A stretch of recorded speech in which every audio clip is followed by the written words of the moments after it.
के शर्मा, ऐसा लग रहा है 4 राज्यों में आप जीत जाएंगे। वैसे 4 राज्यों में एनडीए सरकार आ जाएगी, बंगाल में, असम में, तमिलनाडु में और पुदुचेरी में। के शर्मा, आपका रिएक्शन?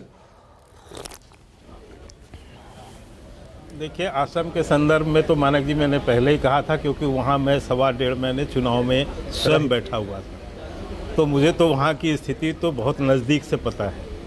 और यहाँ पर बैठ के बहुत से लोग तथाकथित जो राजनीतिक विश्लेषक हैं उनका भी बड़ा बड़ा ज्ञान मैंने सुना है। बंगाल को लेके भी बड़ी बड़ी विवेचना थी, लेकिन अल्टीमेट जनता जनार्दन होती है। ज़मीन में जो कुछ घट रहा होता है उससे जो संलग्न होता है वो समझ पाता है कि ये चुनाव क्या है।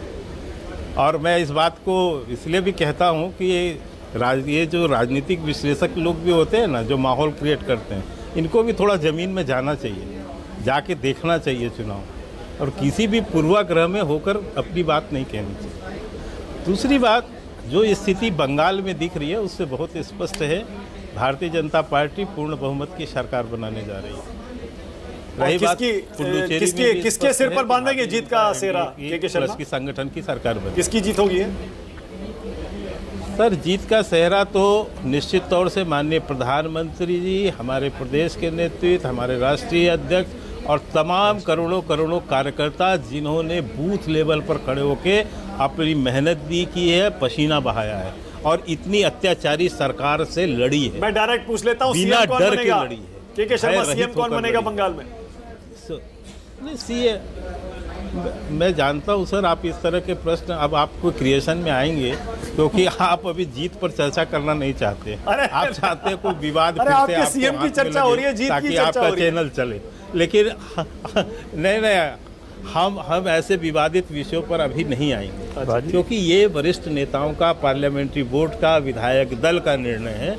ये सारी चीजें होने दीजिए, और होने के बाद फिर आप हमसे पूछिएगा। अच्छा, मैं कम विवादित सवाल आपको बताएंगे ही नहीं, बाकायदा शपथ भी लेंगे, शपथ भी लेंगे, और आपको मानक जी आपको आमंत्रित भी करेंगे शपथ। बहुत धन्यवाद, थैंक यू। आप आइएगा भी कवर मुद्दे पर सवाल पूछ लेता हूं।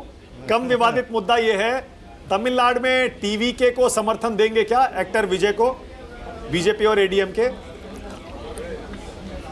सर, मैंने अभी आपको कहा कि परिणाम आने दीजिए, सारी चीज़ें ओपन रहती हैं और जो परिस्थिति बनेगी उसके अनुसार निर्णय लेंगे, इसमें कौन सी बड़ी बात। ओके, अजय उपाध्याय आ गए कांग्रेस पार्टी की तरफ से। न्यूज 24 पर फिर से एक राउंड अप। पश्चिम बंगाल में बीजेपी 150 पार कर चुकी है, 279 सीटों के रुझान है, टीएमसी 123 पर आ गया है। बीजेपी की सरकार बनती हुई दिख रही है रुझानों में। अब आपको पता है 10:07 हो गए हैं और काउंटिंग जो है वो 2 घंटे से ज्यादा की हो चुकी है। ये रहा आंकड़ा आपकी स्क्रीन पर। बीजेपी पहली बार पश्चिम बंगाल में सरकार बनाने की तरफ बढ़ती हुई दिख रही है, लेकिन टीएमसी ने अभी भी हार नहीं मानी है। टीएमसी 123 सीटों पर है और यह मुकाबला अभी भी खत्म नहीं हुआ है। असम में बीजेपी बहुत आगे, वहां बीजेपी की सरकार रिपीट होना तय लग रहा है। 94 सीटें, 125 में से कोई टक्कर नहीं है। तमिलनाडु में ऐसा लग रहा है विजय मुख्यमंत्री बनेंगे। एमके स्टालिन के लिए बहुत बड़ा झटका, और टीवीके के साथ साथ एनडीए के लिए, एडीएम के, बीजेपी के लिए खुशखबरी आ सकती है। और केरल में ऐसा राज्य है जहां पर कांग्रेस पार्टी के लिए एक अच्छी खबर आ रही है, 91 सीटें वहां पर यूडीएफ जीत सकता है। सुकेश, क्या कह रहे हैं? मैंने कहा स्टालिन अभी भी 2300 वोटों से पीछे चल रहे हैं, जबकि 2 घंटे की काउंटिंग हो चुकी है, तो 2300 वोटों से पीछे चल रहा है। अगर देखेंगे तो यही अब चलेगा। मैं पहले भी आपको बोला, स्टालिन चूंकि मुख्यमंत्री है, स्टालिन तो है, उनका पीछे लगातार पीछे चल रहा, जैसे ममता बनर्जी पीछे चल रही थी, लेकिन अब वो आगे हो गई। और वैसे आपको मैं याद दिलाऊं कि जो संडे को आपने प्रोग्राम किया वो भी यही ट्रेंड वाला था, मोटे तौर पे, मोटा यही हमने ट्रेंड उस पर। और ये देखिए, हिमंता बिस्व शर्मा आ गए। हमारा एआई क्रिएशन देखिए जरा, असम का नतीजा हमारे एआई वीडियो में देखिए जरा।